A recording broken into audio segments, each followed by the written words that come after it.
Bom, vamos agora entender como é que funciona a noção de algoritmos. Os algoritmos podem ser representados de três maneiras básicas, que são a narração descritiva, os fluxogramas e os pseudocódigos. Entretanto, é importante conhecer que algumas noções informais sobre o que seria o conceito de algoritmo. Vamos considerar três hashes que servem de suporte a discos de diferentes tamanhos. Os menores sempre sobre os maiores. Pode-se mover cada disco para qualquer hash, desde que um disco maior nunca fique sobre um disco menor.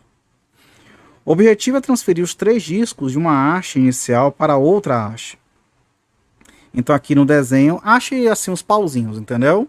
Então você tem que transferir. E aqui tem um desenho mais ou menos de tipo um brinquedo de criança, tem três pauzinhos, tem um disco colorido, você tem que transferir eles e tem que transferir de forma que sempre fique, digamos, parece uma pirâmide normal, não uma pirâmide invertida. Então, um exemplo que se chamamos de algoritmo para resolver o desafio. Passo 1, mova a torre, que é altura menos 1, para o pino intermediário, usando o pino de destino como intermediário.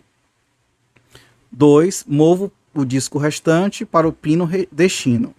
3, mova a torre de altura menos 1 do pino intermediário para o pino destino, usando o pino de origem como o intermediário. Então, na verdade, o que estou escrevendo aqui é justamente o seguinte, que como vou usar os três para poder não ficar no final, porque eu quero transferir essa pirâmide de discos, no caso, que fique igualzinha na última haste, só que aí eu tenho que usar do meio, passo a passo, dessa maneira. Então esse algoritmo recorre a si mesmo, ou seja, há uma chamada para dentro dele alterando parâmetros. E por isso ele é recursivo. E esses algoritmos podem ser apresentados pela linguagem comum, desde que os passos sejam claros e bem definidos. Então, um exemplo para um algoritmo associado à troca de uma lâmpada é o passo a passo. Pegar uma escada. Passo 1. Passo 2. Posicionar a escada embaixo da lâmpada. Passo 3. Buscar uma lâmpada nova. Passo 4. Subir na escada. Passo 5. Retirar a lâmpada velha. Passo 6. Colocar a lâmpada nova. Então ainda podemos representar um algoritmo por meio de uma quase linguagem de programação. Então na pseudolinguagem utilizamos elementos típicos da linguagem de programação, mas ela não é, em princípio, executada por um computador. Então alguns esforços de tornar mais interessante uma pseudolinguagem, facilitar o aprendizado do novato em programação, ter sido empreendidos em ambientes interessantes. Então nós temos uma listagem aqui, representando um algoritmo em pseudolinguagem derivado do ambiente Visual G, que é um ambiente de codificação e interpretação de comandos, que é didático, interessante, por meio do qual posso aprender bastante sobre a sintaxe da linguagem, etc. Então aqui temos aqui uma tela aqui, né, que faz o seguinte algoritmo. Tem assim, número 1, início, número 2, barra, barra, declaração de variáveis. Número 3, real, N1, vírgula, N2, vírgula, N3, vírgula, N4, vírgula, barra, barra, notas bimestrais. Número 4, MA, ponto e vírgula, barra, barra, média anual. Ponto 5, leia N1, N2, N3, N4, ponto e vírgula, entrada de dados. Aí tem um passo 6, MA, aí tem uma setinha para a esquerda, N1 mais N2, N2, N3, dividido por 4. Ah, essa aqui é a média de nota de aluno. Escreve MA, série de dados. Se MA for maior ou igual a 7, então escreva aluno aprovado. Então esse aqui é um algoritmo que dá tipo um diploma, ou dá o conceito do aluno, se o aluno está aprovado ou não. E aqui tem dois passos mais, que é o fim SE ou fim e fim total. Outra representação de um algoritmo é através de um fluxograma, que é uma espécie de diagrama em que a lógica de um algoritmo é representada por meio de um fluxo ligando elementos gráficos. Então temos aqui não mesmo porque a média aqui está diferente, mas aqui tem o mesmo, né? Início, tem aqui uma bolinha, aqui, na verdade tem um balãozinho arredondado, N1, N2, aí tem média, então bem assim visual. Durante muito tempo, a representação de algoritmos por meio de fluxogramas foi utilizada. Entretanto, nossas ferramentas e pesquisas mostraram que o fluxogramas oculta representações que poderiam ser importantes, como, por exemplo, a estrutura de dados, e a ferramenta foi caindo em certo descrédito. Outro ponto é ligado a estruturas de controle. Então, o fluxo de execução de um algoritmo está sujeito a desvios, dependendo do atendimento ou não de certas condições. Então, chamaremos os elementos responsáveis por essas mudanças e desvios de estruturas de controle. Então, temos a condição se, então ou se não. É uma estrutura de seleção comum em muitas linguagens de programação. Então, usa-se expressões booleanas, que é do tipo da lógica verdadeiro ou falso, para desviar a execução do código para um fluxo ou outro, dependendo do valor avaliado se verdadeiro ou falso. Então, aqui tem aqui um gráfico, no qual temos a condição, se sim, vai para uma sequência de comandos, se não, não vai para aqueles comandos que se deseja. E aqui temos uma representação disso em código, linguagem de programação, aqui, que é se, entre parênteses, condição, então, entre... qual é o nome disso daqui? Na colchete, não, isso aqui é...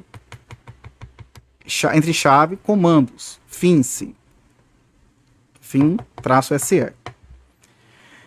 A estrutura enquanto repete a sequência de comandos enquanto determinada condição ou expressão lógica for satisfeita. A expressão é avaliada antes de cada repetição do laço interno. Então, quando o seu resultado for verdadeiro, a sequência de comandos é executada. Quando a condição não é satisfeita, o fluxo desvia do laço de execução. Temos também a estrutura de repetição repita até, que é utilizada quando o conjunto de comandos deve ser executado repetidamente até que uma condição, que é uma expressão lógica, é verdadeira. Então, note a diferença para a estrutura enquanto aqui a condição é testada até o final do laço. Então, temos aqui uma atividade, temos um teste de condição, e aí é a condição verdadeira e para a sequência. Isso significa, na prática, que ao adotar a estrutura repita, sua escolha fará com que o comando do laço seja executado pelo menos uma vez. Por exemplo, observe os algoritmos abaixo atentamente. Este algoritmo escreve uma sequência de valores na tela de 1 até 10, usando a estrutura enquanto. Então, o algoritmo é números de 1 a 10, aí tem entre parênteses, com enquanto faça. Valor, não é valor, é VAR, letra I, inteiro, início. O inteiro tem que ser menor que menos 1 ou 1, não sei. Enquanto I for menor ou igual a 10, faça. Escreva aí. Então, I menor que I mais 1, fim enquanto, final algoritmo. Esse algoritmo, por sua vez, escreve uma sequência de valores da tela de 1 até 10, enquanto usando a estrutura repita.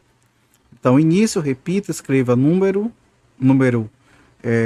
mais 1, até número maior que 10, fim algoritmo.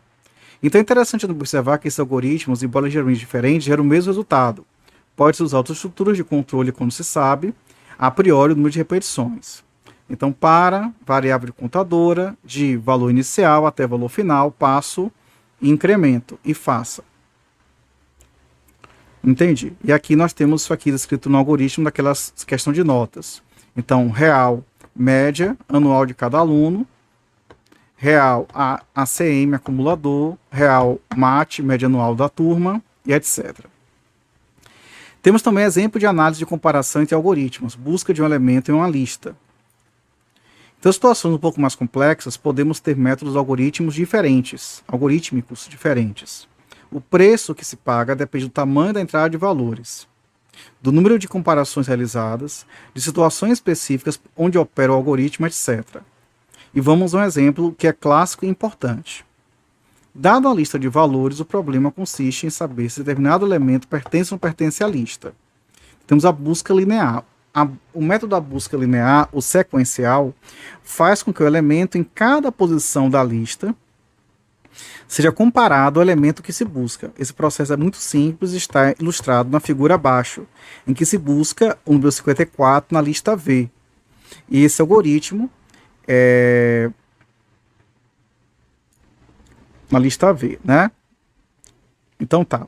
A lista V ela tem só 6 posições. Tem aqui o número 23, o 4, o 67, o menos 8, tem o 54 na posição 4, tem o 90 na posição 5, o 21 na posição 6. O elemento procurado é o 54. Então, por exemplo, ele faz a primeira busca. Aí a primeira busca ele vai tentar ver se está na primeira posição, que é a posição 0. Não tá porque é o 23. Na outra busca, na posição 1, não tá porque é o 4. Na outra busca não tá, que é o 67. Na quarta busca não tá, que é o menos 8. E ele para na quinta busca, que tá o 54, que tá na posição 4, considerando que a posição 4 é a quinta, porque a primeira é a 0. Então esse algoritmo é chamado de algoritmo de busca sequencial ou linear. Então você percebe que se o elemento não estiver na lista, todos os elementos da lista serão visitados. E se a lista for muito grande, isso pode representar um problema, que daqui que chega lá no final, né? Enfim. Temos a busca binária. A busca binária começa com a lista ordenada, e só é possível a busca binária em listas ordenadas. Então o valor a ser buscado é comparado com o valor do meio da lista. E se o valor a ser procurado é maior do que o valor do meio da lista, descartamos a metade inferior da lista, afinal ele não estará lá com toda certeza. Então aqui já trabalha em 2 fluxo, digamos assim. Então se concentra na lista que sobrou e repete-se esse processo analisando o elemento que está no meio da lista. E assim, de forma repetida e rápida, vamos descartando os elementos chegando cada vez mais perto da resposta. Então, por exemplo, repare que quando consultamos um dicionário, em geral fazemos uma espécie de busca binária. Então, o número a ser procurado aqui é o 4 da lista V. Né? Então, o 4 está na posição 3 de 9 posições num sistema decimal. Então, 0, 1, 2, 3, 4 até o 9. Então, o número 4 está na posição 4 também, que na verdade é o número 3. Era o procurado. Então, aí o que ele faz? Ele lança aqui, por exemplo, valor é menor, buscar no início. Ah, tá. O comando foi meio igual a 4. Meio igual a 4. Como? Porque, tá buscando o 4, justamente. Então, no caso, não achou, porque o valor é menor, buscar do início. Meio igual a 1. Aí não achou. Aí vai tentando e aí ele executa mais rápido. Ao comparar os dois métodos, busca linear e sequencial, é importante observar. Isso aqui é sequencial?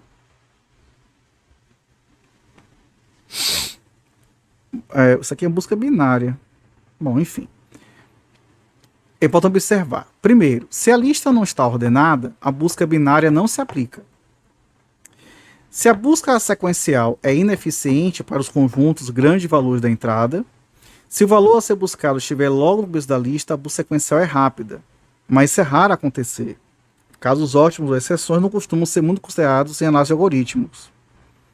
Olhando os comportamentos matemáticos, os processos computacionais, complexidade, a assintótica, podemos enxergar os algoritmos por meio de gráficos de funções. Então, no eixo X, a quantidade n de elementos, no eixo Y, o número de comparações. E a busca sequencial tem complexidade n, e a busca binária tem complexidade log n.